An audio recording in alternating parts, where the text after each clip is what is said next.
ئەم شتانەی کەیەوە ئەیبینن لە دوکانەکەی منە هەیە هەمووی بووە فەلاح و شت دەبێت. ئەم فەلاحانە یەک درێنەی پێیەکە، یەک داری پێیەکە، یەک گەڵای پێیەکە، یەک مەسەلا بڵێن ژای پێیەکە، یەک کنگری پێیەکە. ئیتر بۆ ئەم شتانە بەکاردێن. جا کە من ئێستا مەزانم بووە شتەکانم بێک بەیەک هەموو پیشاندایەوە پیشانی بینەرامدایە ئەوە باشتر بوو. مەسەلا بۆ نمونە ئێستا ئەمە خەڵک پاسکاری پێیەکە ئەمە خەڵک پاسکاری پێیەکە. ئەمە بنمێ وشتی پێکۆڵنەوە ناوباخی پێ خزمەت دەکەن شتێکی زۆر چاکە لە وەرەق دروست کراوە زۆر ئیستیفادەی هەیە خەڵکی ئەمڕۆ زۆر ڕقبەتیان لەسەرێت.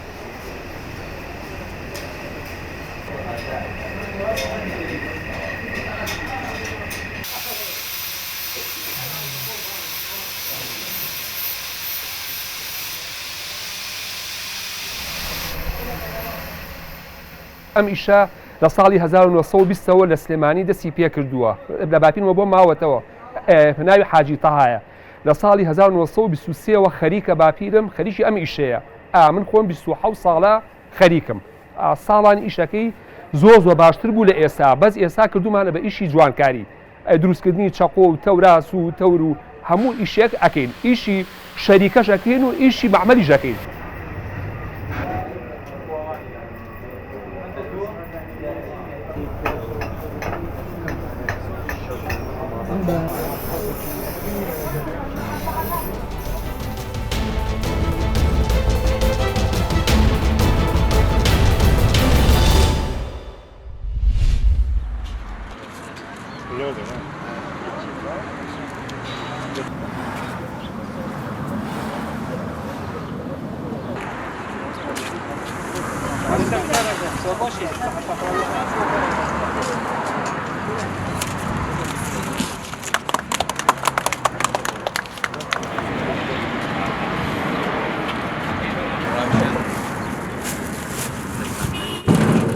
جلك او خلكك كوبيسي بشلك خونا بديشينا بعد بابش ديكاتا تويردا دوسي مفاديشينا واجتنا ايك نهاية تهاوتن لايشين جاي بعد تشتاكي باشتر بي دو دي بارسب يك بيد بو حكومت هرمي چونك او داپوشينا و او جليش تشيتا كاشه تقاليف المازن سر حكومت پیداتياتن سه خلکه که کم درآمدیان تجاران در حالات ناطبیعی چیدن که خلکه که لقوم و دیپیستی با هبیتن.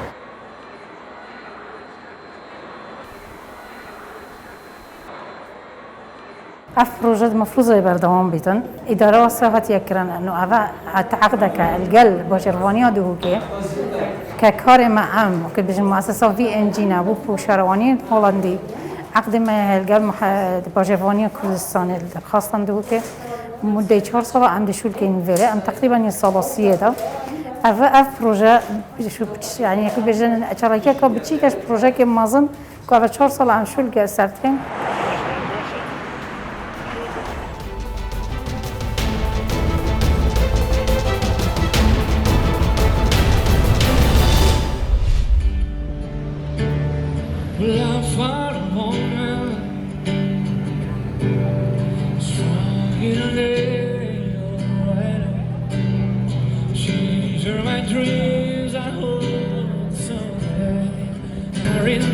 La verdad lo veo que lo ambienta mucho y con este ambiente que se está creando que es muy tenso, pues bueno, te da algo de alegría, te motiva, te hace bailar, te despeja la mente. La gente pues se anima, se une, se ve como ese pequeño ambiente que había antes de la pandemia.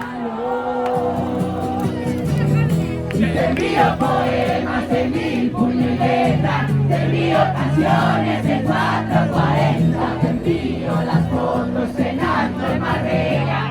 Sono venuto qui con l'aereo, ho fatto la PCR, insomma, i soliti test.